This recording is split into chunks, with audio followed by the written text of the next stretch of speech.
Tired of living broke, so before I sleep, I pray. Y'all, welcome to another episode of Crab Legs and Kool-Aid. It's your boy Titus, ERLY, Makin, baby. And let me tell you something. The season's already been blessed. You understand what I'm saying? Like, we already watched episode 1, season 2 come out. We had Lauren doing her thing. Lauren's an amazing talent. But let me tell you something about this guest that we had today. There's a fun story that I'll tell you about his name and how it correlates to my life. But I came across this gentleman on maybe Instagram, an Instagram reel. And not only did I come across it myself, but then somebody sent it to me. And then I actually ended up talking to him. And now we're here today. Grammy nominated singer, songwriter, producer, Travis Malloy. What up, boy? What up? How you doing? Look at your cool vibe. You know, it's an East Coast thing. Okay, don't do that because we know I'm from Georgia too. So. Yeah, Where are you from originally? Pittsburgh, Pennsylvania. That's what you're talking about, the hat. Yeah. Because he said I got to represent Pittsburgh all day. But yeah, I've been in Atlanta for the last. I thought you was from Atlanta. No. What's the new for the sure new? I love Atlanta. That's my you? Home. But I'm a real East Coast guy. You acting like Atlanta's not on the East Coast. Yeah, it's different though. It's different. It's on the East Coast. East Coast is Pennsylvania, New York. Okay, so we DMV. we're the South. Yeah. We're the South. I'll give you that. So it's a little different. Can you explain to me? This is completely irrelevant. Oh, and I always warn every guest of mine, your boy got ADD, ADHD, whatever it's called. Maybe all of them, but rabbit trails are real. I'm gonna be on them. Just roll with me. I will not keep us through life. You just make sure you can keep up with me. Yep. Easy. So can we please explain, if you have an explanation, completely irrelevant, but I just thought of it. Why do people call Texas the South? No disrespect, but I've never understood it. Because I'm like, are we just talking Southern Hemisphere of America? Because I'm like, how's Texas? The South to me feels like Georgia, South Carolina, North Carolina, Florida, Virginia, like. Have you ever been to Texas? Alabama. Texas is the South. But I don't get it though. I mean, I feel like it's a Southern culture, but I'm like, the South? I feel like the South is like. But you answered your own question. It's that Southern Hemisphere of just it being down there. That's what I thought. And when I tell you Houston, Texas is the South. You're right. Because I've been to Houston a lot, and it is black. It's the South. Yeah, it's black, Atlanta part it's 2. Beautifully black. It's Atlanta. It really kind of is, except it's a little bit more boring to me. No shade. Definitely boring. Mm-hmm. I don't really see that. I love Houston, but it's not. Atlanta has spoiled me. Yeah, fair enough. Atlanta has spoiled me, and that's because I've always loved New York City. I've always loved Los Angeles. Atlanta gives you that happy medium. Agreed. Yeah. Agreed. Actually, that is a well put way of kind of the rounded out. What's the word I want to say? Like the rounded out. Like if you've never been to Atlanta, something to look forward to. It's kind of an in between like Houston and Los Angeles. That's actually a good way. For sure. Yeah. Anyway, so back off that trail to another one. I'm gonna talk to you today. I'm gonna ask you stuff today, as if I don't already know some of these from doom scrolling on all of your talented posts that you make. But in case you don't know who he is, we're gonna start from scratch. Who is Travis Malloy? And let's narrow it down because I don't like broad questions. Yeah. Upbringing. You said you from Pittsburgh. From Pittsburgh, Pennsylvania, born and raised. Where did music start? Is it in the family? I say it's in the family. Like my mom can sing. I mean, she's not a professional singer, but she can sing. My great-grandmother, my late great-grandmother, she was a quartet singer. Okay. And my dad had a little voice. God rest his soul. He had a little voice. Just a little voice. And he used to sing me to sleep at night. Yeah. But I have to say it started in church. Come on. That was the thing, and walking in church and seeing who, became my biggest inspiration. She passed away a few years ago. Who was it? Lisa Clay. She was the first lady of the church I was born and raised in. But she wrote the songs we sang in church. Oh, shut up. Because whoever knows who wrote the song, the worship song. So we wasn't into like the top 40 thing, or let's do all the top songs that are on the radio. No. We flowed and created songs on the spot, so that's where I get that from, that spontaneous vibe that I have, whether I'm doing R&B or gospel. I learned that from her. So, watching her play the piano in front of 3,000 people every Sunday, commanding an audience, experience, while worshiping God at the same time. It just was incredible. When I seen her doing that, I said, I got to do that. I got to learn how to do that. And she took me under her wing. And when she's the first person to put my hands on the piano and taught me from scratch. Yeah. So you didn't like formally have got to have piano lessons Never. today? It was just organic. Yeah, never. I never had a piano lesson. And then it's funny because as I got older, I ended up going to the Pittsburgh High School for the Creative and Performing Arts. Dang. And so you low-key had the vocals. They just came just from singing in church. Like you was already that dude that could sing. Yeah, I guess you could say that. So when I got there, I couldn't even major in piano because I couldn't read music. So when I got to high school, they allowed me to major in voice and minor in piano. Y'all already know who he was. Y'all know Drumline, but Nick let me tell you, Cannon. that's exactly what it was, because when I would be kind of playing and acting like I was reading, my teacher, we call him T. Diddy, but his name was Tim Tucker. Yeah. He back then that wasn't an insult. Yeah, he would always say, man, I can't teach him because he's not learning, he's memorizing. But where's the real flaw in that? Because if it's a feeling anyway, the objective is for you to create. I think you could be sometimes I believe you could be too advanced in something to go backwards. Ooh. So then you just going back and doing the basic reading things, it's we so far past that. Just let me feel. It was rough. It was rough. So I'm glad, because I'm glad that I was able to feel from just life experiences and making mistakes, messing up and learning on my own, because sometimes you could be so book smart in an area that you don't have soul or feel. 100%. I know people that went to Juilliard that can't create music the way I create it. There you go. So I'm grateful that I was able to learn the way I learned. And I'm not knocking anybody that, furthers their education and higher education when it comes to music, but I love the way I was able to do it.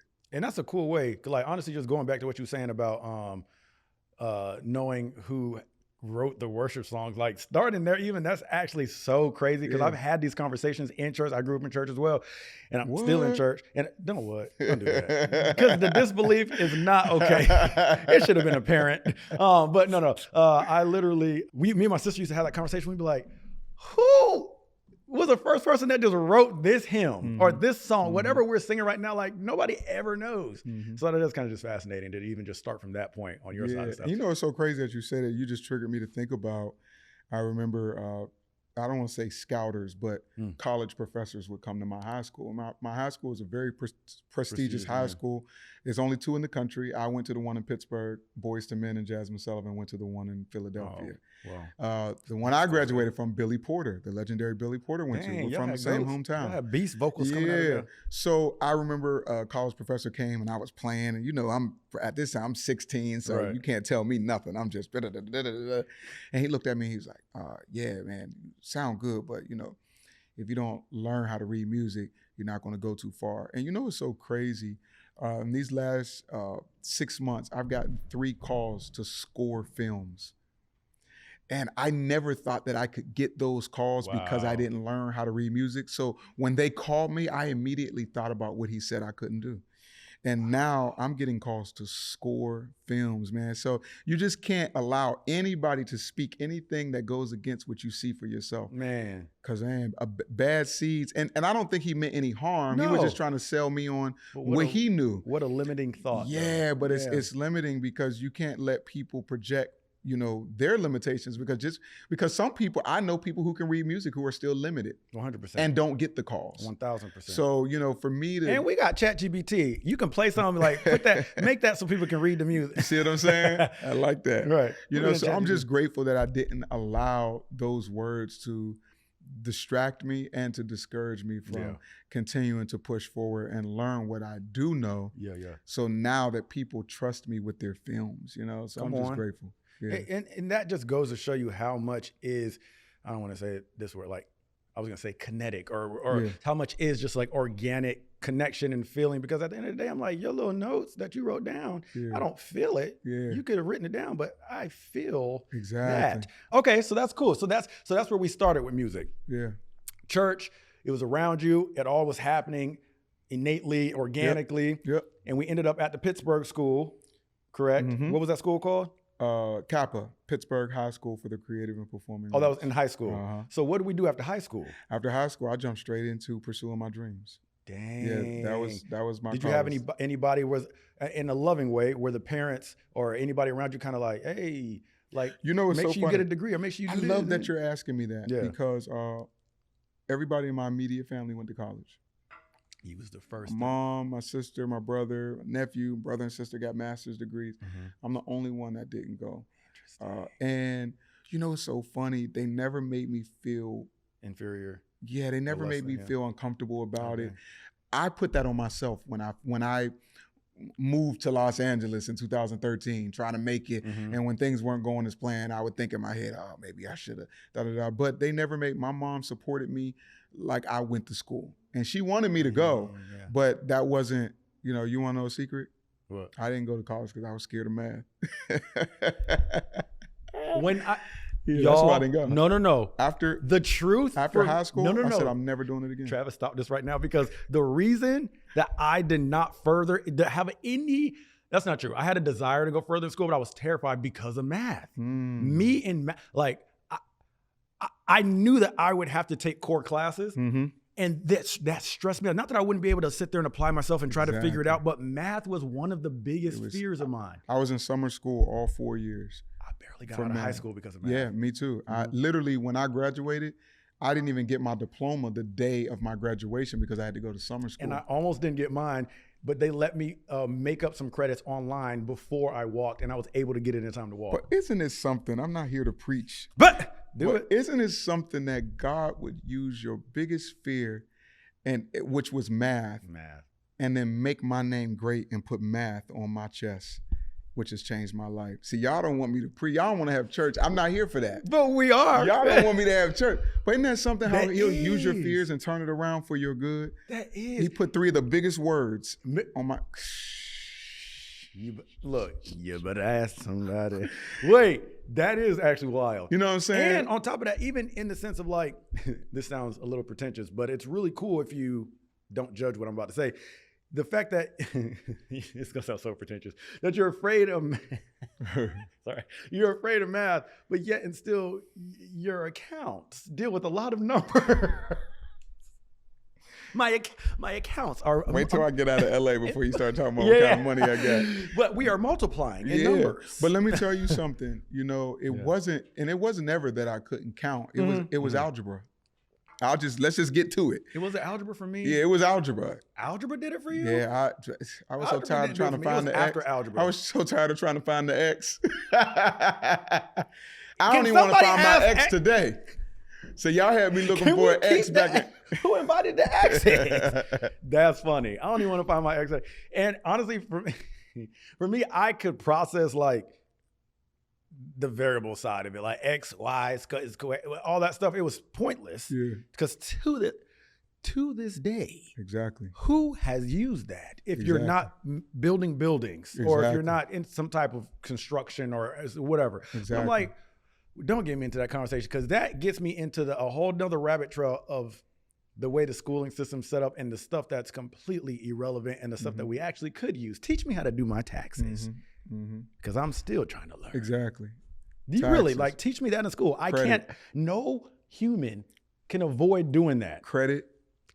Teach me that. Yeah. After adding, subtracting, multiplication, and division. That is all I need.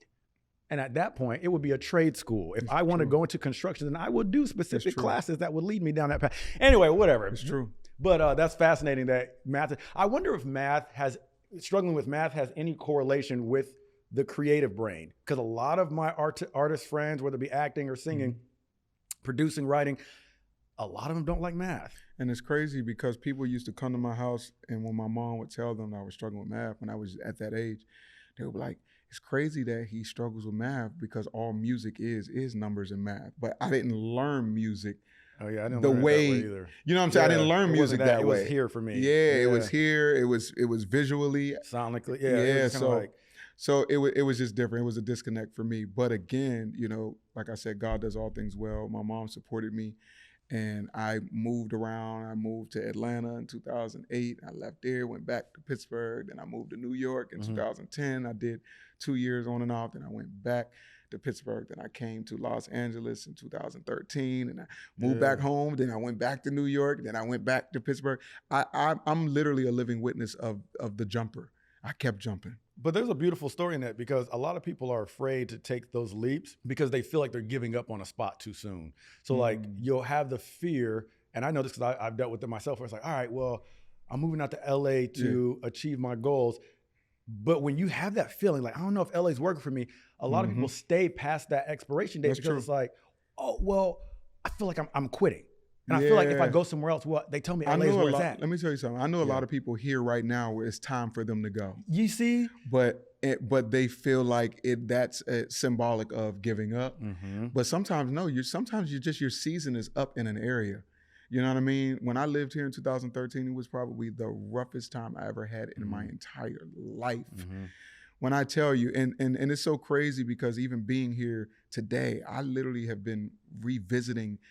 LA was the first time I experienced car repossession. It was the first time I experienced somebody knocking on my door saying, hey, you got your rent. And the anxiety that produced. And coming back today from a different place it's different, because I used to come here in a desperation, you know, of who can I meet that could change my life. But God is like, no, I've already done that. You're not going there to do anything because I've already changed your life. And that's so encouraging. And for some people, it took COVID shutdown to feel comfortable with like, oh, wait, you tell me I can still do this and I don't have to be in LA all the time. Like, it was a tricky thing. Like, it made you feel like you had to be here. There was something, but that season is over. But there was a season where this was the place you had to be. That is true. If you wanted to launch, really go to the next level. But it took major sacrifice because you don't get to live the way we're accustomed to living in the South. Right. 100%. You know, here, and, you know, that's a big sacrifice for me. You know what I'm saying? So, you know, y'all don't have a middle class here. It's either you got it or you don't. Got it or you out. You out on the street. Yeah. So, you know, at that time, at least, you know, it was different. You know, you had to make some sacrifices if you wanted to be here. But again, I needed that. The car repossessions was a part of my story. You know what I mean? Those are songs. Did we say possessions? Yeah. Come on. Yeah. Keep it real. This is a journey. It's encouraging to see where you come from. I had one here and one in Atlanta. It'd be like that. You know what I'm saying? And I'm so grateful for them. I felt so defeated when they were happening. It's so funny. You know how like the saying, when it rains, it pours? Yes. I woke up, I was living off of Lancashire, North Hollywood, 2013. I don't know if that was Sycamore Street. Sycamore. We can roll for that. You might be wrong. And I woke up and my phone was off. Oh, like shut off. Not dead, but shut off. Shut off. Good. And I said, wow. And so you gotta understand, I'm out here by myself. I mean, I had some friends that lived in different areas, but I couldn't, at that time, I couldn't reach anybody. You know, that was how I communicated with my mom, my family. So I get in my truck and I drive down the block across the street from the Federal, the Panera Bread that sits on the corner across the street from the train station. And I went to Panera Bread so that I could get some internet so I can contact my mom, let them know, hey, my phone's off, can y'all send me some money? While I was contacting my mom, I looked outside and seen my truck being lifted up. Stop. No, not all the same day. All the same day. And I just walked outside. Oh, little tink. And I was crying. I was crying so bad. And I just gave him the key. And he looked at me. He was in shock. And he was like, I'm not used to somebody just coming out and giving me the key. I said, I ain't got it. What I'm gonna do, fight you? Right. Here you go. And I remember walking back to my apartment just defeated. And my brother, Andre. And why were they lifting your car? They were repossessing it. Oh, that was one of the... That was the first time I'd ever experienced that. Wow. And I was like, I'm giving up. I'm done. I'm done. And I called my brother Andre crying. He said, no, you're going to come live with me. Get out of that apartment. You're going to come live with me and my wife.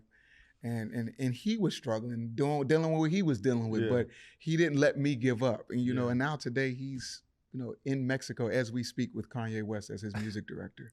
You know what I'm saying? So just like the connection of all of this, you know, but I slept on his couch for months, you know, but I needed that journey. I needed that car repossession. I needed to get out of that apartment. I needed to experience that.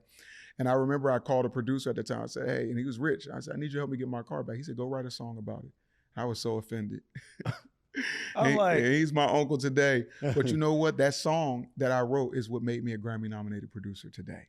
It actually is? Yeah, so it was just the connection of all of it. That's what I'm saying, man. You can't. Do you know how upsetting that would have been to hear, go write a song about it? I was upset in that moment, but I didn't understand it. I don't feel like writing right now, sir. I didn't understand it, but I'm telling you, sometimes, you know, pain produces purpose. 100%. And I needed that, you know what I'm saying? So now my name is in history. That's great. From what a car repossession produced, you know what I'm saying? So again, I'm grateful for those experiences because somebody's experiencing it today and somebody's going to experience it in the morning.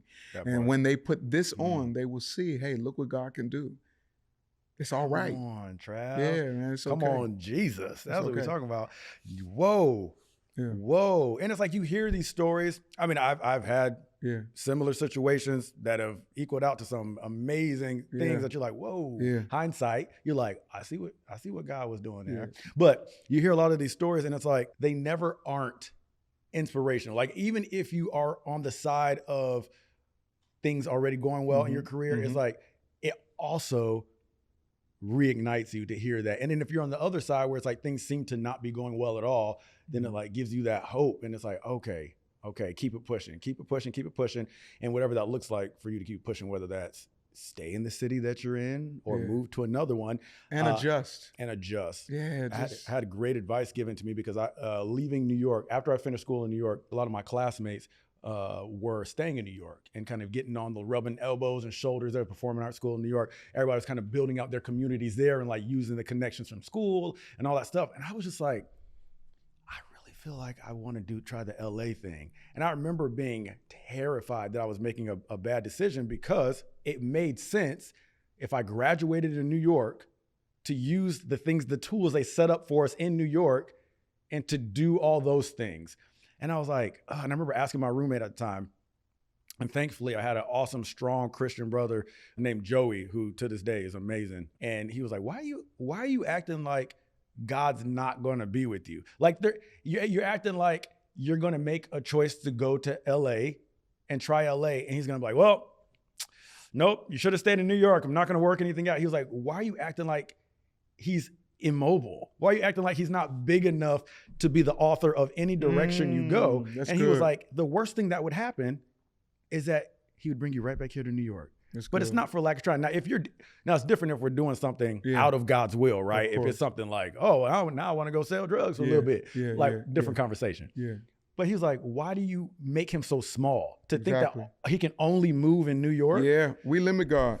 We do. And you keep triggering so many stories in my mind, man. Just, I remember 10 years ago, and we haven't talked about the brand yet, but I just remember we coming. 10 years ago, I literally heard the voice of God say, go pick your star out on the Hollywood Walk of Fame. And I was like, I'm not famous enough for that. I don't have a record deal. A star, like you gotta be on the level of Michael Jackson to get a star. Right. And but I did it, and I remember going and I took a picture and in front of it, and just I was limiting God because I thought that every door that would open for me was only going to be through music. Because that's all I knew. Right. I didn't know a pandemic was going to come. Right. And that he was going to give me 3 words to put on a shirt that was going to impact the world. Man. And turn me now into, from now, not just being known as a singer, songwriter, producer, but a walking motivator. Yeah. I don't even have to open my mouth sometimes. When I'm just walking, people see these words and start reading them. And they get encouraged. So now I see my name even more and more clear on that Hollywood Walk of Fame because of the lives that we're going to change from these words. They don't just speak to currency, but consciousness. Come on. And elevation. And so You just can't limit God. It could be the smallest thing. Yeah. The smallest thing that you think is small that's big. You know, I thought just selling shirts was just me paying my rent in the pandemic. Right. I didn't know in a million years we would be doing conferences and we would be here doing. So wait, let's get there. We're here. Yeah, let's get there. Okay. Because we've been dancing around it, but Yeah. I am intrigued to know the root, the direction, the inspiration, all things millions, billions, trillions. Where did it start? What is it? Tell the people. Millions, billions, trillions. Great question. I remember I was laying in the bed. Mm-hmm. I got a text at 3 a.m. from a friend and big brother of mine, Larry Reed. Okay. He texted me. He said, I don't know why I see you, but you're getting ready to be very, very influential and make a lot of money. And where were you at in your life at this point? I was the music director of a church in Atlanta. Okay. And so you weren't in the industry fully yet at that. Yeah. I mean, you were. Oh, yeah. I've been in the industry for the last over 15 years. So I was in the music industry. This is just 6 years ago. Copy. Yeah. So I've been doing this a long time, but I was comfortable because I was a music director at a church and I was on staff and I was getting paid. So I was doing that and, you know, traveling and doing what I do on the side. And he said that and I was like, okay. So I ran into a guy and he had on a sweatsuit. I was like, oh my God, I like that. I said, you just triggered me to start my clothing line. Hey. So in the middle of the night, I wrote down millions, billions, trillions, gazillions. And I was like, oh, gazillions is too much. And this was you considering names for the clothing brand. And that's is that one of the first ones you came up with? Yeah, but it wasn't, I was coming up with a clothing line. It wasn't about millions, billions, trillions. Oh. I was just creating different things. Okay. I came up with $100 bill and put my face in it. You know what I mean? I see. My favorite sitcom all my life was Family Matters. I changed it from Family Matters to Faith Matters. I've always been about motivation. Clever. Yeah. And then I put millions, billions, trillions. So I got all those logos done. Okay. And something about millions, billions, trillions stood out. But I didn't do anything with it. Pandemic hit harder. I got let go from the church. And I was standing in a ball of bills. Man. Didn't know what I was going to do. And the Lord spoke to me and said, I gave you millions, billions, trillions 3-4 months ago and you sat on it. See, sometimes God will create situations to force you into purpose. Man. Yep. And so when I got let go, that was the sign. Yeah. Okay, here we are. And I hated this because I was crying. I was devastated because I'm like, how am I going to take care of myself? And my manager said to me one day, and I hate when people remind you of stuff you said. Yeah. He was like, do you remember you said a couple of weeks ago, I can't wait till I don't have to do this no more and I could just be full-time entrepreneur? I'm like, I do not want to hear that right now. No, don't be using me against me. Right. I said, you're right. And I put these 3 words on a shirt at the mall. You know how you the little print. Yeah. At the mall. I said, hey, I need you to put this on a hoodie for me. Come on. I had a friend come over and set up a Shopify for me. I ain't know nothing about none of that. I've been selling music for almost 20 years. Right. I don't know nothing about that. I know that. Yeah. And man, I put it online and I woke up the next day, it was everywhere. Like what? I don't really know how else to hold on. But don't, because sometimes I do be upset if people skip a thing. Honestly. What do you mean? Because some people would do that, like, yeah, I posted it and it was viral. But I'm like, what actually happened? And when I say that, I'm being slightly dramatic, but what I mean, if I pull back a little bit, I mean just within a week or two. Okay, well, still, that's huge. Yeah, like I posted on, of course, I was doing my little commercials. You were still trying to promote it? Yeah, I was like millions, billions, trillions. You know, just for the people that are aspiring to head this direction, so they're not just like, wait, I just posted it. Like, okay, there was some promo that went into it. Yeah, like I posted it online. And again, I am it just picked up steam. I am who I am in music. Right. So it's not like I didn't have a name. But that still always don't work. But it doesn't always work as well. So that's why I didn't say that. Right. Because I don't like to use that because I don't mean people will support everything you do. Right. So man, I put it online. People's like, and what I learned is, this is a mission. Yeah. This is not just words. Yeah. And I'll tell anybody that's creating anything, I don't care if you're selling grass, you better connect it to a mission. Right. Because people don't buy into product, they buy into the mission behind it. And so for me, it was like, this is the motivational movement. Because I used to call it a t-shirt line, and my pastor, the great William Murphy, he said, stop calling it a t-shirt line. This is a prophetic movement. Ooh. And a prophetic billboard to my future. Man. So man, for a couple of weeks, I'm putting it out. And then next thing you know, I start seeing celebrities that were like purchasing it on their own. Wow. And then I would go meet up with some of them. And then some people would call me like, hey, I'm on tour with so-and-so, send me something for them. And I would send it. And I was the one packing and shipping and writing down labels and doing all that. I ain't even have the label machine where they do it for you. No. I was handwriting names and addresses and getting them out and doing my own commercials and putting the music behind it. Man, and it just took off. And then from there, we started doing MBT Sundays at churches where pastors were turning their whole services into millions, billions, trillions Sundays with a whole choir and the pastor would preach it and tailor and curate his sermon around these words. And I'm in churches now speaking before he speaks in front of thousands of people about where this brand came from and what it's doing for people. Man, it's opened up so many doors.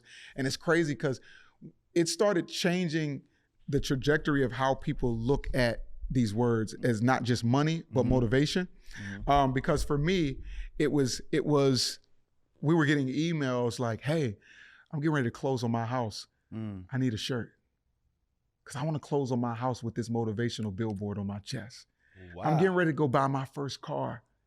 And I don't want to go buy my first car without this shirt on. Huh. So when I tell you, it started to do that for people. Interesting. Yeah. Beautiful, but like it's because it's not a clothing line. It's a new way of thinking. Right. It's one of my mentors, even R. Jordan, he always says, the only bank is the bank in your mind. I love that. Wait, my question for the thinkers like me, we call them overthinkers. What does it mean, face value, like the word, like what is my takeaway? What is my takeaway supposed to be from the words millions, billions, trillions? Because I have like an interpretation of my own. I guess maybe that is the point. But you know what? I like that you asked that because I don't like to project what it means to me on everybody. Okay. So for me, it could mean whatever it needs to mean for you. Okay. But I started it because it means elevation. Okay. It means infinity. Okay. That's good to hear because in my head, I'm like, the overthinkers are like millions of what? Billions of what? Trillions of what? Are we just talking about like getting a lot of money? Yeah. Or are we talking about the infinity of what could be? Of what could be. And if it means infinity of money for you, that's what it means. That's what it means for you. Because the truth is, I've met billionaires that have told me, hey, when I seen your shirt, I've made billions of dollars in this company that I've started and then I'm a owner in.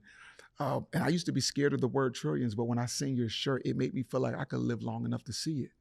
So what I'm telling you is if it means money for you, it's okay to mean that. I'm telling you what it means for me. It means money. It means elevation. It means blessings. It means, infinity of anything that you want. It means the complete shooting for the stars of it all. Yeah. That's what it's about, man. And so when people wear it, it makes them feel powerful. I love that. But one of my greatest stories is the second time I went through car repossession, I had this shirt on. Come on, let's hear it. Yeah. Y'all don't want to have church in here. Give it to him, Trav. I was walking in that shirt and I felt defeated. My friend Charles Butler looked at me. He said, you're still Mr. Millions, Billions, Trillions. This is just a part of your story. Man. He said, let's go get the stuff out of the truck and let's walk the rest of the way home. He said, lift your head up. You are still millions, billions, and trillions. The most encouraging part of your story, one of the most encouraging part of your story. Because I'm like, I love hearing that. Yeah. Where I'm like, dang. Yeah. I was carrying my stuff out of the truck when they came and got it. Because a lot of people will skip that. And I think that's what happened with like, not this same thing, but as far as like relating to somebody, like kind of when Tyler Perry blew up, it was like, he was very transparent about living in his car or the struggle, everything. But it's like something about us hearing, it's familiar because we're like, oh, because so many times you'll see the celebrity, you'll see the successful person just be like, yeah, just keep making music. And that's all they really giving you. It's like, sir, that's what we've been doing. Yeah, and the spin on my story. Like what actually happened. You know what I'm saying? The spin on my story too is I decided to pursue a dream and decided to struggle. I didn't have to. I was never homeless. That's big. My mom owns a house, a 4-bedroom house. If I lose everything today, I can go home today. Yeah. I'm good. Yeah. But when you decide to pursue purpose, when you decide to give it all you got and jump and not come home, when I was out here sleeping in my truck some nights, when I was out here sleeping on people's couches and sleeping on blow-up beds in North Hollywood, I could have went home. Right. I ain't never been homeless. Right. So for me, it takes another level of dedication when you decide to pursue something even when you don't really have to struggle. Mm-hmm. Yes. Okay. I love that. And that is, I feel like, an even more relatable message because I feel like the majority, there are, a percentage that are legitimately homeless, but I feel like the majority is like, okay, if my story doesn't sound like I'm super struggling, then am I never gonna make it? Or if my story doesn't sound like everything came super like fast, am I not gonna make it? Like there's so many different colors of it, but hearing this version is really encouraging. I feel like that's where the majority sits. It's like, no, I'm not homeless, but should I choose to be here and struggle, or should I choose to, like, if it looks hard, do I keep pushing, or do Let me tell you something. I was here, the last time I was here was for BET weekend. Mm-hmm. And while I was here, I wrote a song called Hold On Hollywood. Mm-hmm. It's going to be on my album coming in March. Come on. And I'm going to tell you why I wrote that song. And I'm not projecting on anyone because I've lived here and I've seen it. Mm-hmm. But when I was here, there's a weight. There's a weighted cloud in Los Angeles that I felt the spirit of anxiety and depression. Even when I walk the streets, it's different. It's heavy. Absolutely. And because there's a weight of, I gotta make it. Mm-hmm. I gotta make it. And half the people that are here ain't from here and are making the sacrifices to leave family and come out here and struggle. So I just really felt that heavy, even in those parties and everybody got on sunglasses and dressed up. Right. I could feel the weight of, please let somebody change my life. Man. I could feel it because that used to be me. You used to desire that was me. So I wrote a song called Hold On Hollywood, and it's not just about Hollywood, but just anybody that's dealing with anxiety, because I've dealt with anxiety since the day I stepped my foot in the music industry. You know what I mean? So that's part 2. Man. But man, so just hold on. Yeah. Be encouraged and don't look at moments. Me and my friend used to always say, just because it's not working out doesn't mean it's not working out. But that's a great statement. As doggone annoying and like in your face and easy as that is, it makes a lot of sense. Hold on. That's so real. Like, just because it's not working out. And I take that as like, to you, doesn't mean it's not working out for the bigger. It's the truth. Like, man, and it's so true. And we see it time and time again. How many times, if you really give God the glory and really pay attention to who and how things are working out, how many times have you seen in your career, I can speak for myself, where on the acting side, and I'm just talking about the acting side because that's, the majority of where my quote unquote establishment has been, but that I didn't get a role that I was like, man, like, this is the one. But then a couple months later, something more grand comes along and it's lasted longer and it's paying my bills to this day. But it's like, man, in the moment, it's not working. And what have I done wrong? Why aren't they choosing me? Blah, blah, blah, blah, blah. We always turn it around on us. And so the many times that I felt like the industry rejected me, most times it was God's protection and not rejection. But man, when I tell you, it's almost like submitting, your music to somebody. Even at this level, people tell me no. People are not interested. You know what I mean? And sometimes you start to immediately think, because we're creatives, it's not that I wasn't their style. We start thinking maybe I wasn't good enough. No, just it wasn't what they're looking for. That's it. You know what I'm saying? So, but we want a yes. I know. I'll be wanting a yes, and I want a clear yes, and I want you to let me know what you liked about it. So I know where to keep going, which is already a pigeonhole, because I shouldn't be going according to what you tell. Well, I really like. You should start doing this all the time, because now I done cut off my own instincts. For sure. Because I'm trying to match somebody's desire. Okay, so hold on. So let's rewind.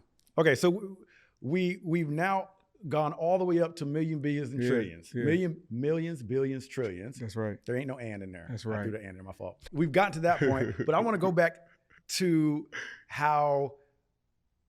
two things. One, the crazy way that let me just tell the story. I'm going to tell the expedited version of the story. He already knows this. I told them.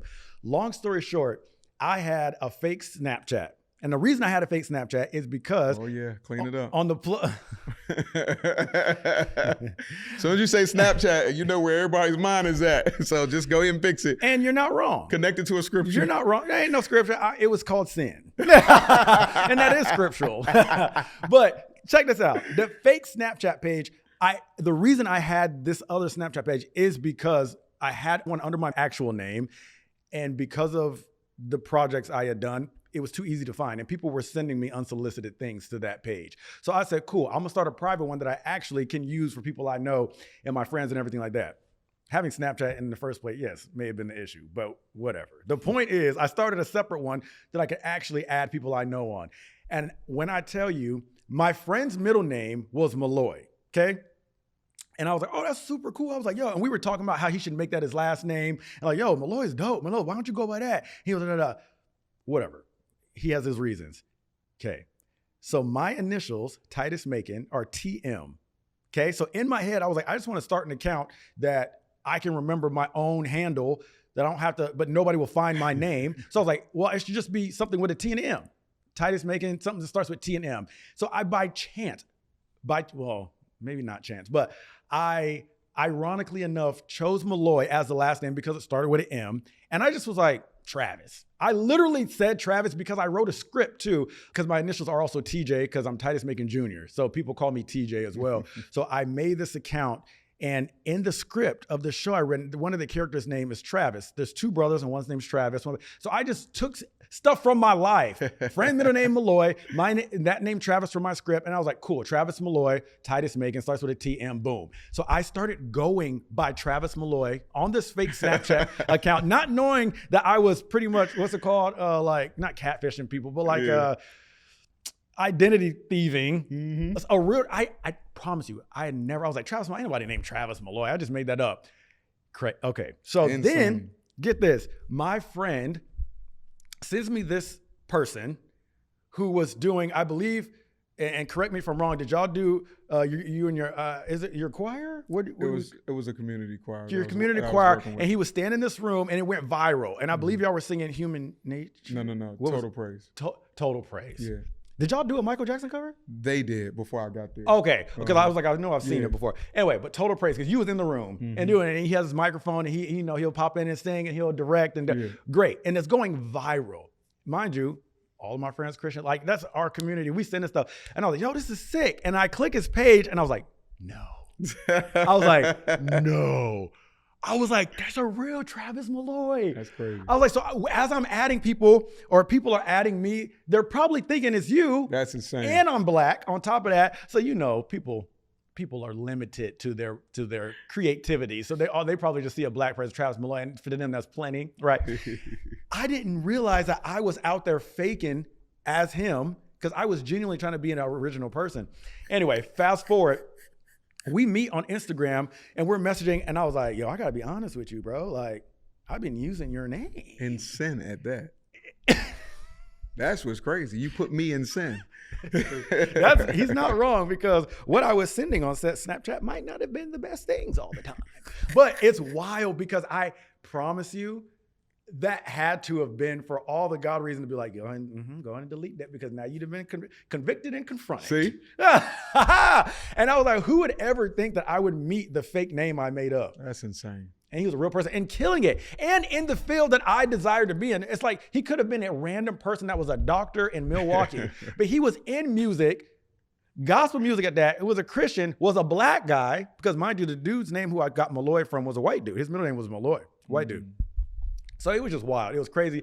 But that's, in a nutshell, how we met. And it was just funny because you were the real Travis Malloy. And I was acting as a fake one. And we're both great. At least your fake version was a cool person. Yeah, I am the real. I could have been a bum. Travis, but it's okay, because I'm going to create a fake sinful page in the name of... Don't put it in Titus Makin, baby. Titus Makin. Because they'd already seen that. It's already out there. That's probably. dumb. We didn't have a journey. And if you know, you know. Here we are. But anyway, amazing. That was just a random little rabbit trail story that I like to tell people, because that's crazy. All right. But actually going back to that room that you used to be in, doing that thing. Do you still do that? What was that? So it was a community. That went viral. A lady started a community of singers, I won't say a choir, and called me to come and do what I do, which I've been doing for years, teaching singers and creating moments. Okay. And I went and taught Total Praise, and we woke up the next day and it was all over the world. That simple. There you go again. See, people be saying that. How long it really take? I mean, for real, it was all over the world. But you know what? I have to say this, and I always have to separate arrogance from confidence. and when I'm speaking because people don't know the difference. Mm-hmm. But it is really what it is. When God's hand is on you, it don't really take long. Fair. That is fair. You know what I'm saying? That like is fair. you can be this show I'm sitting on right now is gonna make you $100 million, and it ain't gonna take 30 years to do it.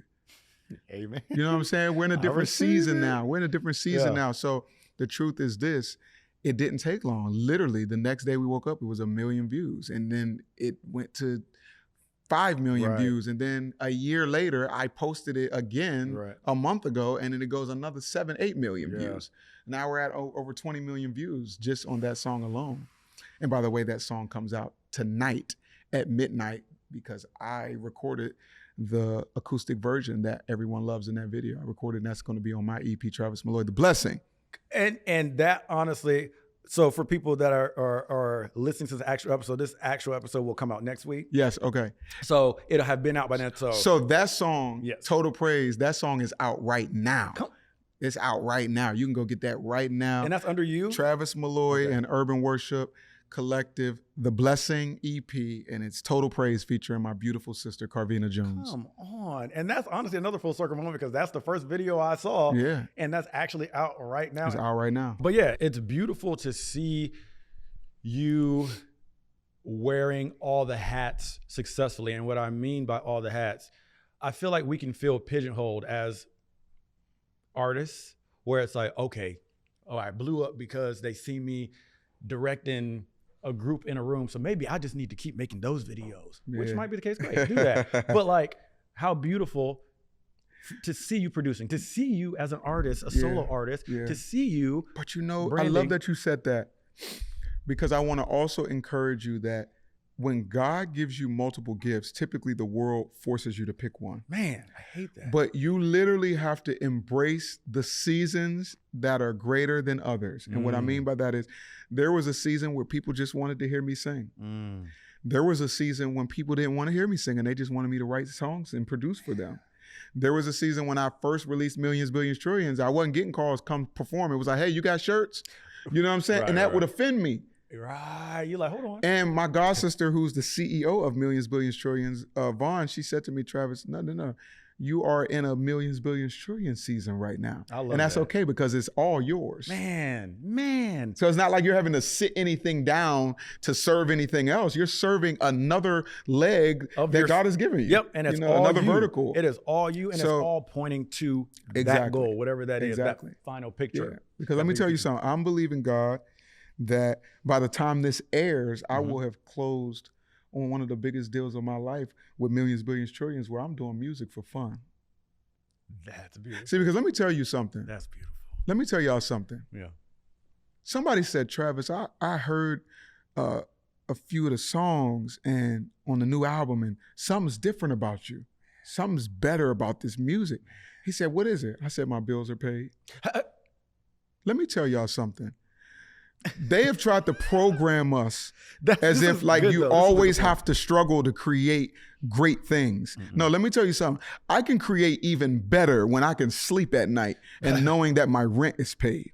And you know what? The beauty in that statement is because I identify with that because I used to have this thing feeling like when some financial freedom came on the acting side, I was like, oh, well, I feel like is my music not gonna pop, or is my journey not gonna pop because now I'm pulling up in a car that I'm happy to be in? Like you would always hear the stories like, yeah, well, you know, this popped out for me and I was in the same Volkswagen that I had from high school. And you're like, dang, so like if I'm not struggling enough, then maybe I can't succeed in a beautiful way. No, that's and not you know that's not true because you can look at not that this is what's important, but you can look at these beautiful Grammy albums that come out of people that are established. That's like, I wrote that in Barbados, looking over the island. It's like, I was in a very relaxed, beautiful space and I had creative freedom. You know what I'm saying? Like it still exists. Let me tell you something.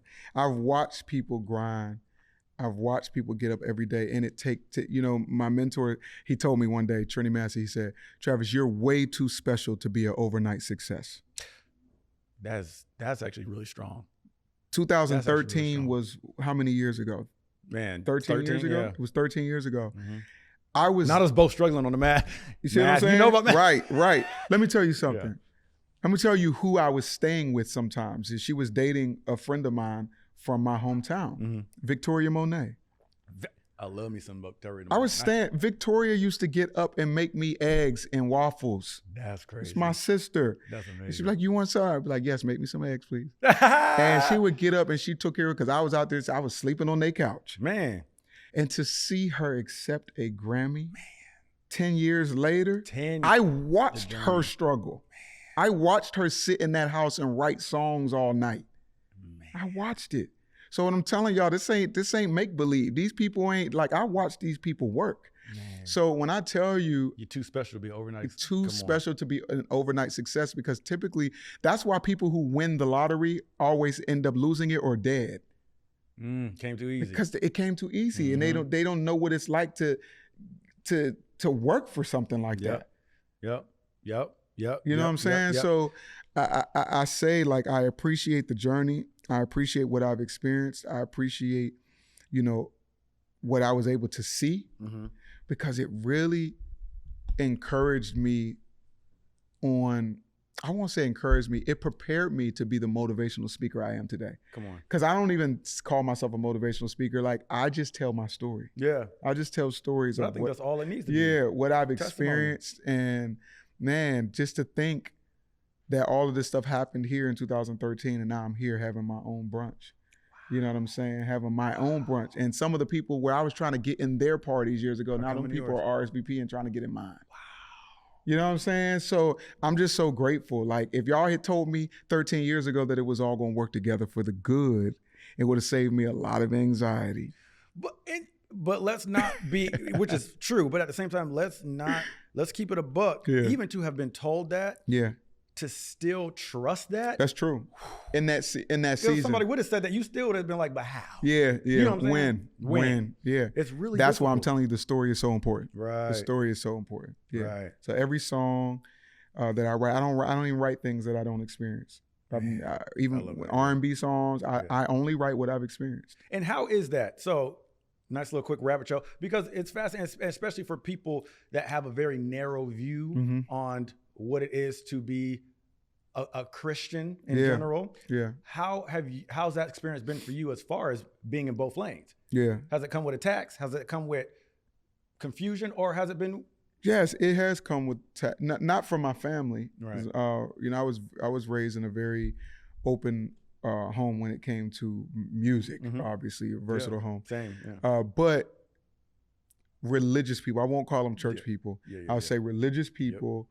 Try to make it hard at times. It took me 10 years to get free from people. You have to get free from people to really walk in purpose. Jonathan Moreno's got a song talk about people. Yeah. And it's beautiful. Yeah, you gotta get free from people before you can really walk in the fullness of purpose. And I learned from one of my coaches. I shout everybody out from things I learned. But it was Coach Stormy Wellington. She said, in order to be successful, you have to be willing to admit what you want. And a lot of times in church, people are scared to say, I want to be rich and famous. Right. And so growing up, I always wanted to be rich and famous. Yeah. And because everybody in church had the Holy Ghost and it was always poor. And I never wanted to live that. I just never wanted to live that life. Right. You know what I'm saying? We can't travel and sing around this country talking about I'm a king's kid and can't afford to get home. You know what I'm saying? So I don't want to do that. I want to be rich and wealthy so that I can help people. So I can take care of myself and help my family and help my friends and help put other people in position. 100%. I remember, one of the things Diddy said before, they sit him down. He said, if we want to see change, it costs money. I mean, it's not a false statement. It costs money. It's not a false statement. If you want to see change, it costs money. Whatever fight he was in legally to stand his ground as a black man, as a black entrepreneur, it costs money. Yeah. It costs money to be heard. It costs money if you want. It costs money to have church. I don't know why people think we can have church for free. That is wild. And they think that just because you're giving an offering, do you think a pastor could really live off of you giving $2 in church?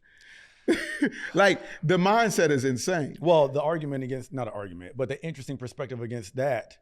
Not against. Word choice is important to me. I'm with you.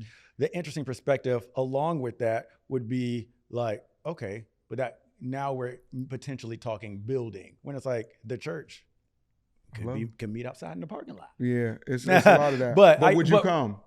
Right. There's so many layers of that. It's Layers. like, okay, but then we got so many people. Now we need microphones to hear us in the back. Yeah. You can't see me because we in the free. You know what I'm saying? There's so many layers. Yeah, of course. So it's just like it costs money. Yeah. And so to answer your question, when it comes to the music, I had to get free from people. Right. Once I got free with my mother and free from my pastor and my friends around me, and I really accepted the call. I'm the bridge. Come on. I'm the bridge between church and mainstream and the marketplace. And I have a song out right now with Jim Jones. Come on, Jim Jones. And it's called The Blessing.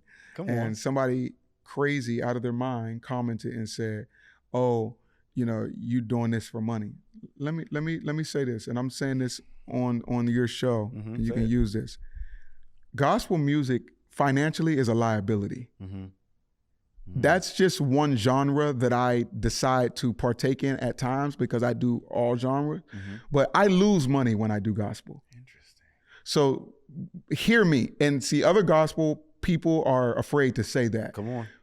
Okay. We lose money when we do gospel. Okay. So when we spend money making gospel, we know we're not making that money back. So when I tell you when we're doing this, it's because we're really called to it. It's not to get rich. And that means from a consumer standpoint. From a consumer, yeah. Where it's like it's not being demanded. Yeah, I'm rich from this. I'm not rich from singing gospel music. So like the words of, oh, you're doing this, or Kirk is working with Glorilla because money. Ain't nobody getting paid for real in no gospel. We lose money. Wow. Which is why a lot of our gospel legends have to sing until they die. Wow. Because it's not the same return as it is in mainstream music. You know what I mean? You can put one song out mainstream and never have to work a day in your life. Right. It don't work like that way in church. You know what I'm saying? So people don't really understand that. They just see what they see and make assumptions. But no, it's a liability. Right. So when R&B music is dead, gospel's on life support. Or or let me flip that. When mainstream music is on life support, gospel music is dead. When it comes to generating income from it. And the statement makes sense just as a consumer of music. Yeah. Because it's like if you go into any room and you say, "Hey, did you check out?" We're just gonna use a familiar artist that people might know if you're not in gospel. Did you check out the new Kirk Franklin album? Yeah. They'll be like, "Oh, I didn't even know. I didn't hear about it. It wasn't. It's not in your face. You don't get the same budget. You don't get the same marketing. Right. Promotion. It's just different. So it's just different. Yeah. What I'm saying is, I do it because I love it. I do it because I'm feeding my own audience of the people that love the gospel from me. And then when I make R&B music, it's the same thing. Right. I make it for the people who love what I do. I don't make music for people. That's number one. I make music I like. Yeah. I don't make music because if you start making music that only fans like, you'll become a slave to only what they want from you. And I don't ever want to be a slave to that. Imagine having to tour the world singing stuff you don't like. And that happens a lot. I know a lot of artists do that.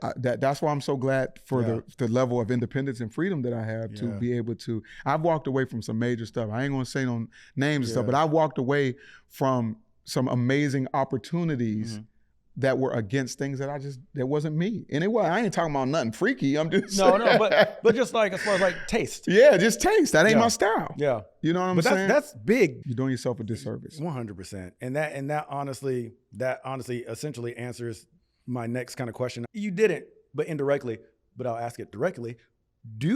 Have you, and maybe I'm just not familiar with it, or would you have an R&B album of your own? Have you already done this? Yes, I released an album in 2016, an R&B album. Okay, because I was plugged into your gospel side, but I knew you worked and produced R&B. Oh, yeah. I have an album. It's called Love Languages. Love Languages. Yeah, that was my first, and I learned that from my ex. Yeah, I learned that from my ex. I didn't know anything about it. You don't like variables. We know that. Let me tell you something. That was a special moment for me because love languages are important, and I know you didn't ask me, but I'm just saying. Elaborate. That was the first person I ever dated where she taught me how to love her. Oh. And that's beautiful. You have to be with somebody who's willing to teach. People say this is a celebratory statement, correct? Yeah, people say like, oh, if I got to teach you how to treat me or how to love, you ain't the one for me. But I think you need to you should be able to show and teach anybody, because people are not they may come with respect. Yep. But if your love language is is words of affirmation, but he typically walks in the realm of, or your mate walks in the realm of gifts. He'll think buying you gifts is enough, and you're like, no, I want you to affirm me. So when she taught me that, I was like, oh, wow. So I was helping her and doing things and sending money when she was, struggling doing this. And I'm thinking, that's my love language though. Right. Her love language was quality time. So it's like, yeah, you're helping me, but you're not here. So I still don't feel loved.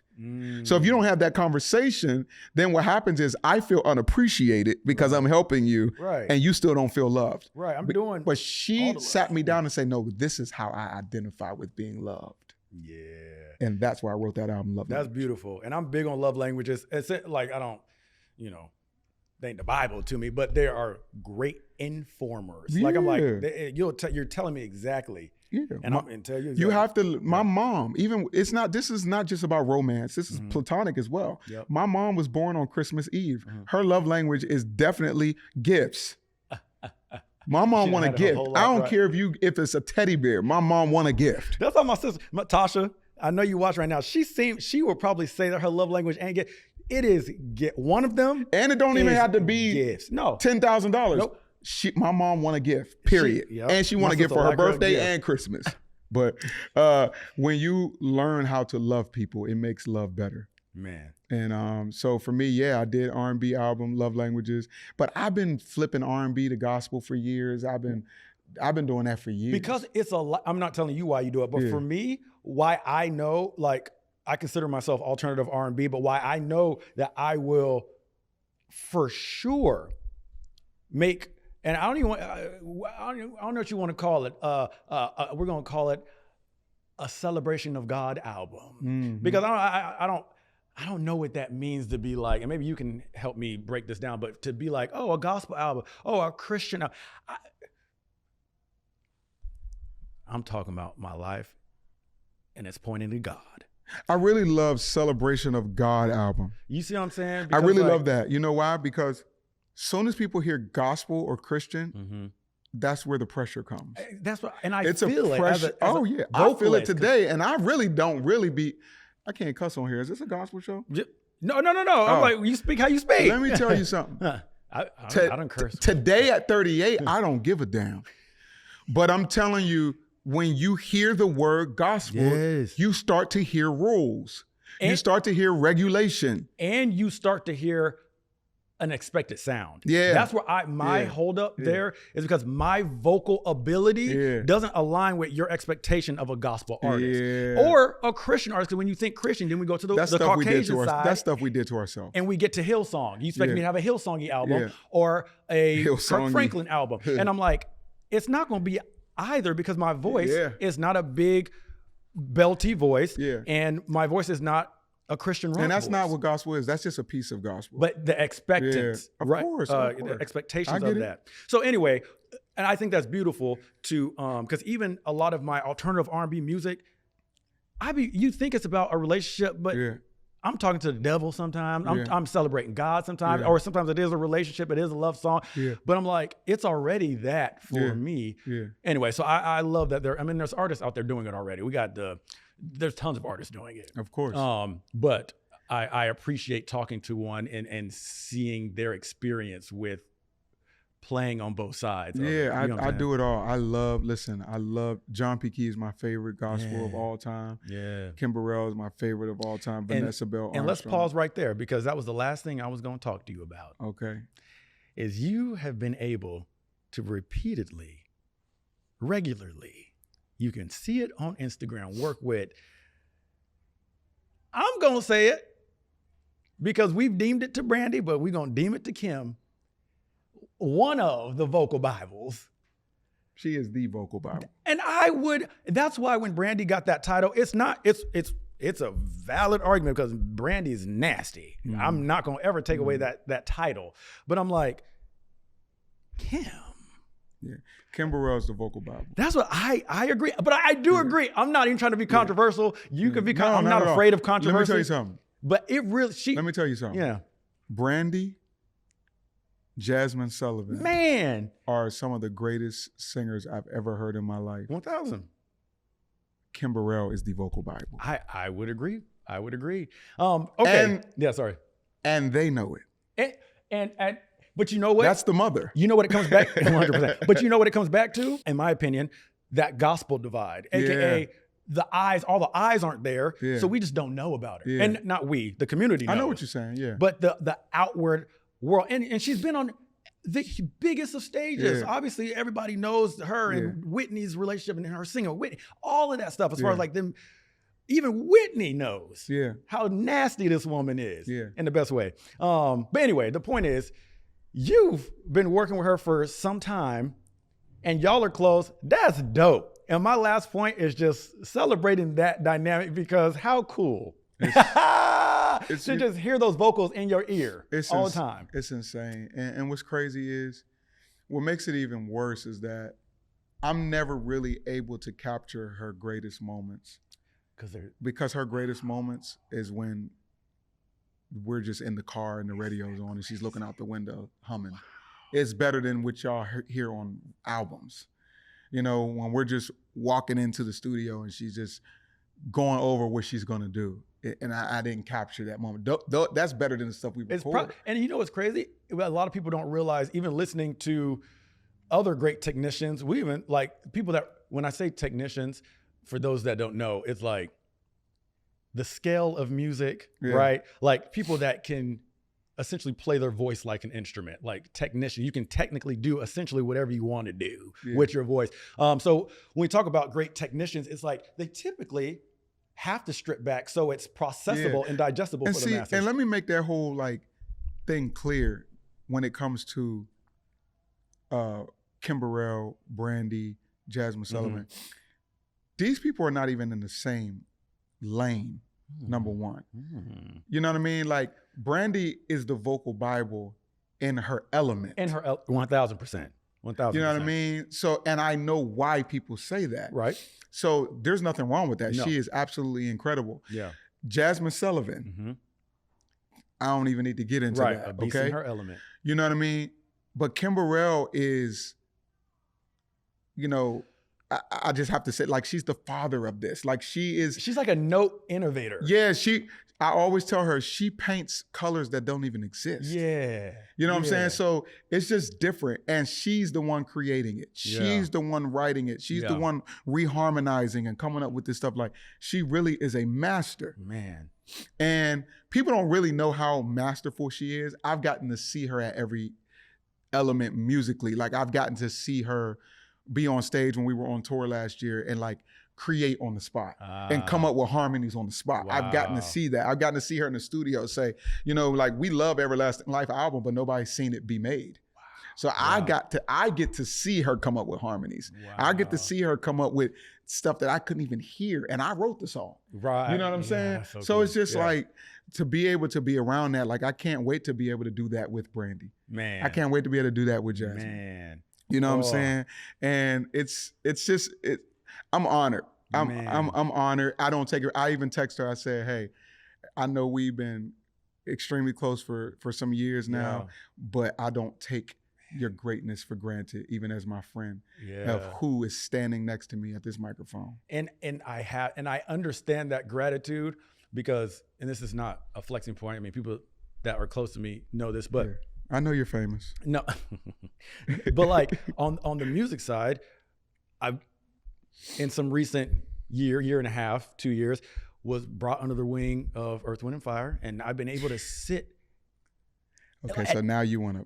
No, but I say that. Y'all see what I'm saying? No. Now you want to just trump me and go to the highest level and name my favorite band of all time. If you ask me, now I have to say Missy Elliott is number 2. That's so because that's my sister. That's so I'm talking about as far as concerts. Oh, okay. Earth, Wind & Fire is the greatest concert I have ever experienced in my entire life. It's Earth, Wind & Fire and then Missy Elliott. And did and will. Like, hey, that's my favorite band of all time. EWF in the building. It's just the forget. greatest. I got to meet them before. Actually, my brother Andre Troutman made that happen. I believe it was in Vegas. Come on. I got to go backstage and meet them and take. Of course, I got many pictures with him. But to grow up and my mom talking about how she went to see them in the 70s and in the 80s. But that's the gratitude that I understand, because in my opinion, Kim is I wasn't gonna say like a living legend. They're Earth, Wind & Fire minus the lead singer, obviously passed away, rest his soul. Mm-hmm. But is like a current in the now. Of course. Person that you get to talk to, and they are very much in the now. Don't sleep on Earth, Wind & Fire. They still out there. Y'all still doing your thing. But as far as like the history, the gratitude, and being able to just be like, whoa. Mm-hmm. And you get to like do that moment with Kim Burrell, and just even me sitting at dinners. I mean, it's been some time now, but earlier on with Verdine and Neil Pogue and so many people, like, I'm just like, what? That's insane. What is it to be an innovator?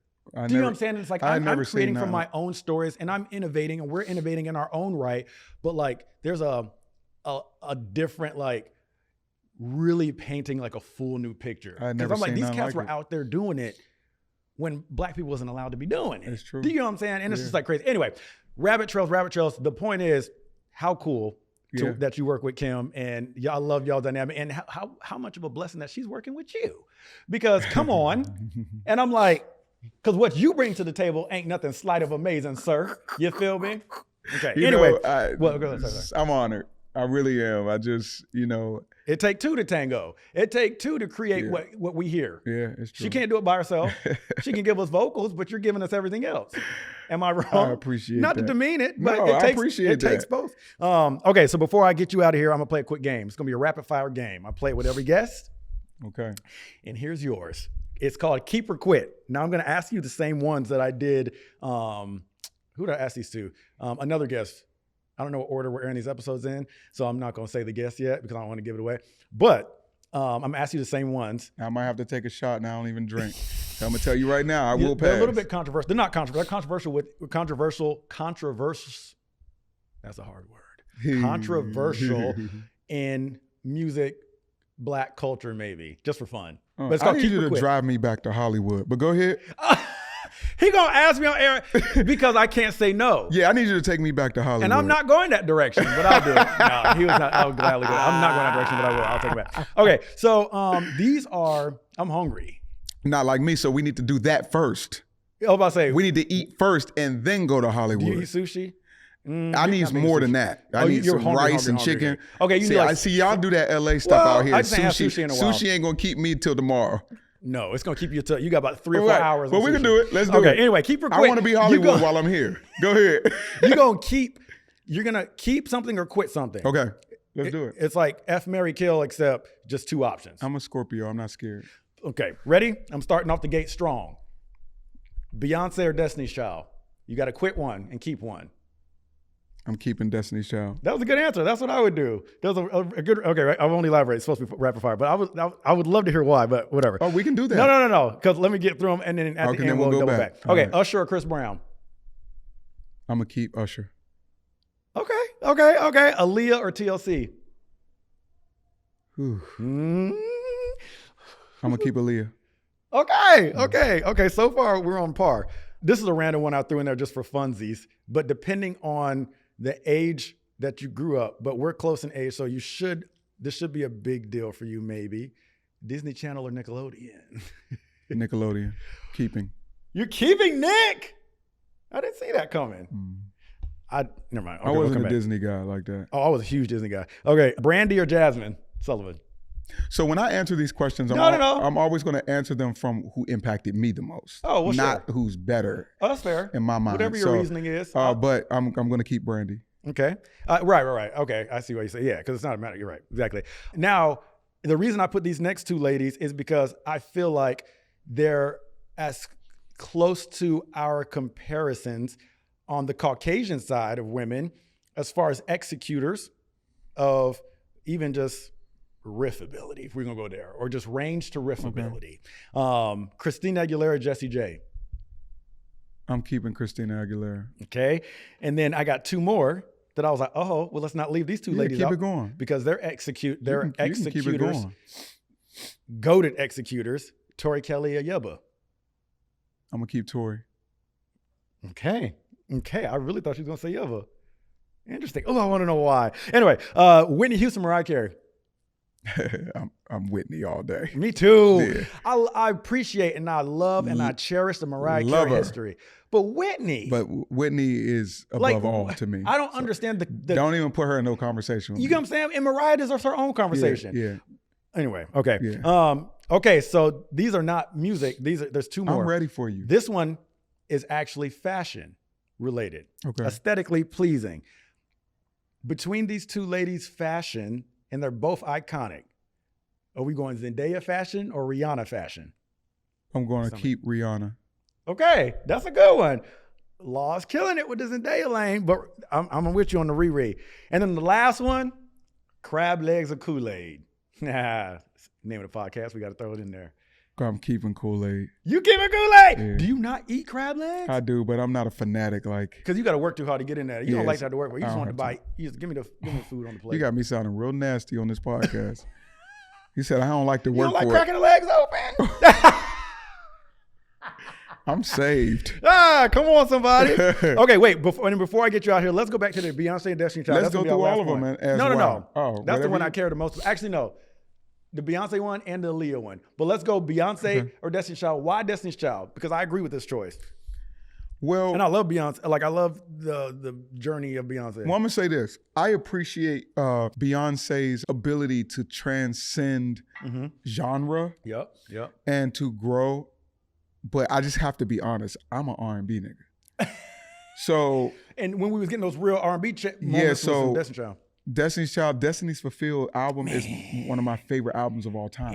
And I got to have Beyonce. I got to have all the power, performance, and strength of Beyonce, but I also had the softening and the colors of Kelly and Michelle, which was real nice accompaniment. And Michelle is my sister, and I've Man, worked and with her in the studio. She's so Well, great. she's incredible. Man, But yeah, I'm Destiny's Child all day. Yeah.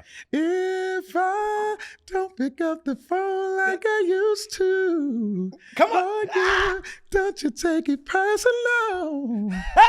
Hey, Eric, clip that moment too. Praise the Lord. But okay, and then what was your Aaliyah TLC? And let me tell you the reason I coupled those, because you would think I would couple it with a group. Uh-huh. But the reason I feel like for some reason TLC has a similar impact to me as Aaliyah. I don't know why, but there's something about the femininity, masculinity mashup element. I'm gonna tell you the difference. Not the difference. I want to know. I'm gonna tell you why, but it's because of the difference. Oh, okay. Yeah. So the difference is, in TLC, I've worked with T-Bars. TLC was a little bit more pop than true. Aaliyah. Aaliyah was more R&B. She was. She stayed in her lane. And so for me, I'm an R&B guy. And I only liked the TL songs that really stayed in that R&B thing. But Aaliyah, Missy, and Timbo, they kept her R&B. R. Kelly, they kept her R&B. So for me, I'm an R&B guy. So I'm always going with melody and harmonies and anything that reminds me of church, I'm going with. Okay, well that makes sense. And you heard it here first, y'all. Shout out to Travis, my fake Snapchat. This is actually, I'm the real Travis So Malloy. if you see any naked body parts out there that say Travis Malloy, is him. Okay. Now, if it looks incredible, it's me. You heard it here first. Thank you, Travis. Appreciate you, brother. Appreciate you for having me. Hey.